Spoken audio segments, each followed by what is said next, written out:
This video was a response to Ted the Speed Learner, who made a video responding to my video of the Samish Island Campgrounds tour. Stop, look and watch. It's Crazy Josh.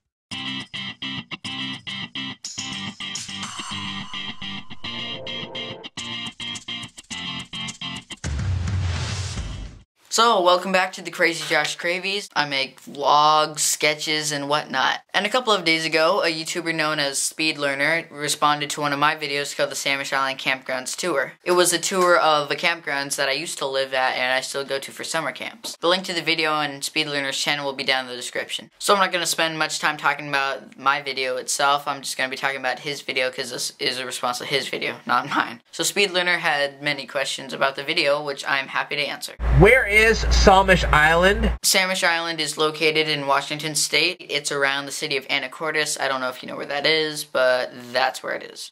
Is it indeed an island? Well, it's not anymore, but it used to be. About 35, 40 years ago, it was an actual island, but farmers started needing to get to the mainland a lot more, so they built a land bridge. And of course, now it's a road that you can drive onto the island. And what was that body of water? Tell me a little history on that body of water that is right next to the island. So that was a lake, and for many years it was just this big field. Sometimes they would like do soccer and stuff, things like that. But then one year they actually dug out an artificial lake. Right on the other side of that one area is the ocean. And they put a pipe through, the ocean water would come through, fill it up, and there it is. Did you get a chance to fish out there?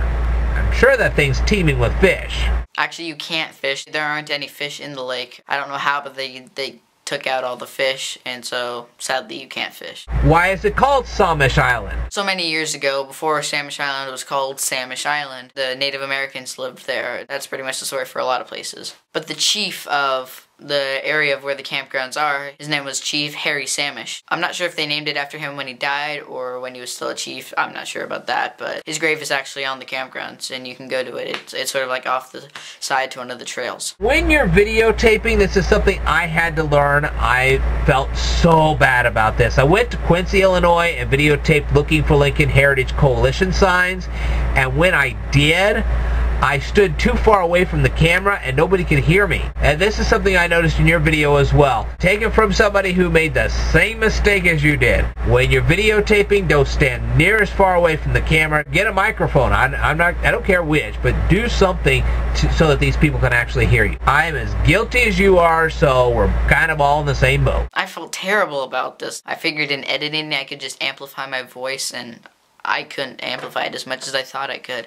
So yeah. It's only a few months ago, but I'd like to think I've improved on stuff like that since then. You were showing us the bathrooms. Is there something special about the bathrooms? Is that like a pure porcelain toilet we're seeing? Are those gold-plated sinks that we're going to see? Are those solid steel pipes that's holding everything together? No, there's nothing extra special about the bathrooms. I don't know, I was given a tour of the place and I figured if you're going to go there or something, you'd want to know where the bathrooms are. You also showed the electrical room. It must not be easy to maintain power in a campgrounds like that. So, some details on that would be great. It's actually connected to power lines. It gets powered like your house would, or school, or any building like that. And that room is just the control room. Also, I would love to know the situation about the Wi-Fi out there. With people being such web heads these days, Wi-Fi is going to be really important. The Wi-Fi at Samish sucks. So right by the bathroom, the laundry area, and the power control room right around there, it's the antenna for the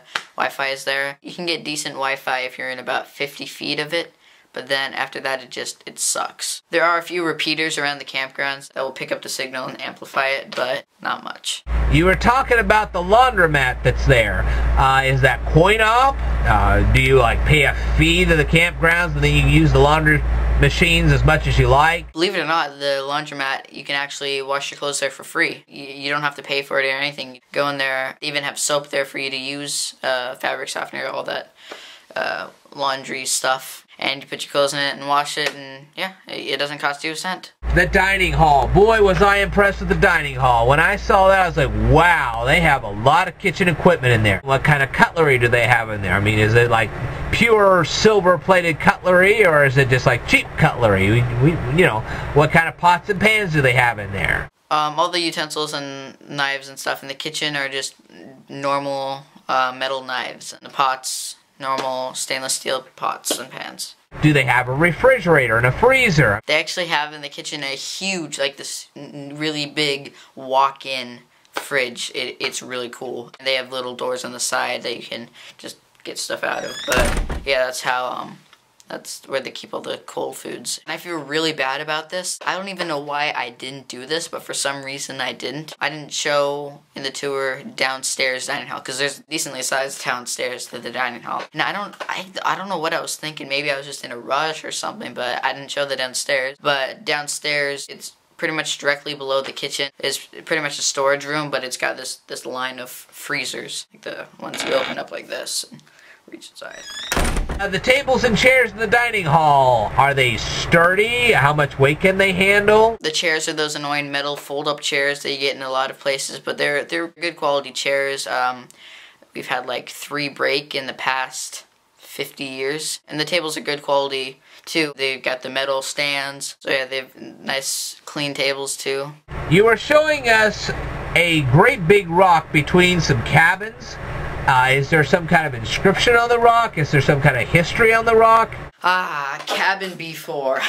That's a fun story. So many years ago when they were building the cabins, there was this giant rock just in the middle of all this field where they're going to build the cabins. I don't know if they lined it up like this on purpose or if they just built it and it happened to line up, but it was just in the way of where they would put cabin B4. So instead of somehow removing it and building cabin B4, they kept it there. There's this nice tree by it. People hang out there all the time at the youth camps. It's kind of become like this icon of Samish Island, and it's really cool. And people call it cabin B4 because that's where cabin B4 would be. The bunk beds, how sturdy are they? Are they made of solid oak?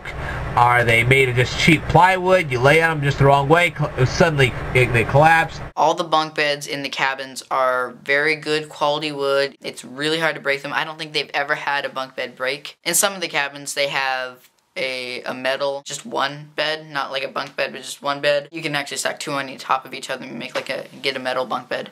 When was the camp founded?